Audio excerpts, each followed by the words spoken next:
السلام عليكم ورحمة الله وبركاته. مرحبا بكم وأهلا وسهلا في هذا اللقاء الطيب المبارك الذي سنتحدث فيه وإليكم حول الاستماع.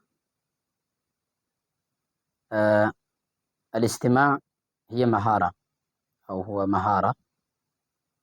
وطبعا الاستماع البوابة الشرعية الأولى لدخول اللغة. الطفل وحتى الشباب والكبار يتلقون أو يستقبلون اللغة عن طريق الاستماع. فإذا ماذا نقدم وكيف نقدم للاستماع أو لتطوير هذه المهارة لدى الطلاب، لتنمية هذه المهارة لدى الطلاب؟ هناك منهج يمكننا أن نتبعها أن نتبعه وننفذه ل... آه، ل... لعلاج هذه المشكلة. ممكن نقول هناك فيديوهات مسجلة، مفردات وحوارات وقصص. عادة عندنا في صفوف تعليم اللغة العربية في حصة الاستماع آه، الطلاب يعني يتعرضون لسماع خطب عربية، أناشيد عربية. وأنا أقول يعني الخطب العربية أو الأناشيد العربية ربما لا تفيد في تعليم اللغة العربية. نحن هدفنا تعليم اللغة العربية، والطالب هدفه تعلم اللغة العربية. كيف يتعلم؟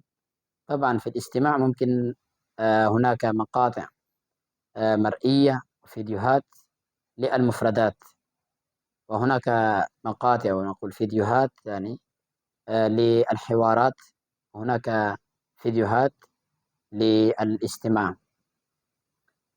الأستاذ سويفي فتحي جزاه الله كل خير هو قام بتأليف ومعه أصدقاء آخرون قاموا بتأليف كتاب تعلم العربية من قصص والحكايات.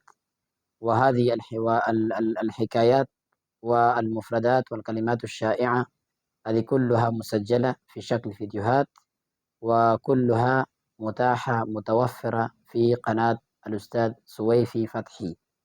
يمكن يعني الأستاذ أو معلم اللغة العربية أو مدير قسم اللغة العربية يقوم بتحميل هذه الفيديوهات كلها، المفردات والحوارات والقصص، وعند يعني الأستاذ الذي يدرس الاستماع ويقدم أو يشغل هذه المفردات في البداية. طبعا يعني يبدأ بالمفردات، والمفرد عندما يشغل للطالب يقول له اسمع فقط، لا تقرأ ولا تكرر، فقط اسمع.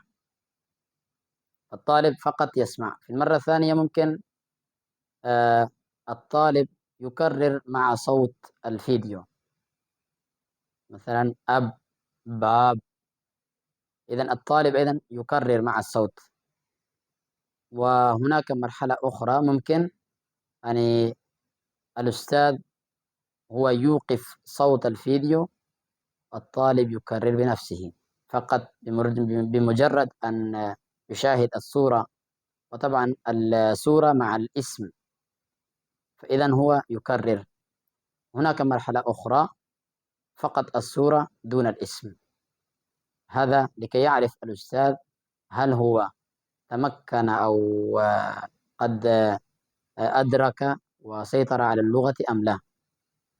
هذه طريقة لتقديم الفيديوهات. في الحوارات أيضا هكذا، يعني بعدما سمعوا حوارا واحدا الأستاذ يطرح أسئلة. أذكر أسماء الأشخاص الموجودة في الحوار، أذكر أسماء الأماكن الموجودة في الحوار. يمكنه أن يطرح أسئلة. نعم، املأ الفراغ ممكن أيضا. في القصص ممكن الأستاذ يشغل في المرة الأولى أو في مرتين، ممكن 3 مرات، ويطرح أسئلة. ضع عنوانا لهذه القصة، عنوانا آخر، عنوانا مناسبا، كلمة واحدة فقط عنوان. هذه القصة. ثم بعد ذلك يطرح نفس الأسئلة، أجيب عن الأسئلة. طبعا الأستاذ قبل أن يشغل هذا الفيديو هو سيقوم بإعداد أسئلة وتدريبات على هذه القصة وعلى هذا الحوار وعلى هذه المفردات. أيضا ممكن أجيب عن الأسئلة، إملاء الفراغ. ثم هناك أسئلة مفتوحة، أسئلة غير مقيدة، هي أسئلة حرة. الأستاذ يمكنه أن يطرحها على الطلاب ويستنتج اللغة. بهذه الطريقة، أو هذه الطريقة أفضل طريقة ممكن لتقديم الاستماع للمتعلمين. وأشكر لكم حسن استماعكم. إلى اللقاء. السلام عليكم ورحمة الله.